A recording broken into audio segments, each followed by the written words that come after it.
ተሻገር ያለኝ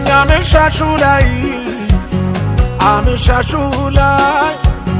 ጉዞን ያስጀመረኝ ጌታ አይደለም ወይ ጌታ አይደለም ወይ ሌቱ ቢጨላልም እስከሚነጋጋ ስለተናገረኝ ልቤ በሱ አይሰጋም ጌታ በባህር ላይ እየተራመደ ይመጣል እየተራመደ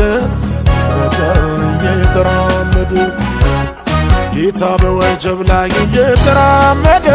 ይመጣል እየተራመደ አይችልም አልልም ሲችል አይቻለሁ አስጀምሮኝ ጌታ አይቀርም አምናለሁ ይህ ጭንቅ ጊዜ በጌታ ያልፈና በራሱ ያልፈና ለክብር መጣለው ደግሞ ለምስጋና ደግሞ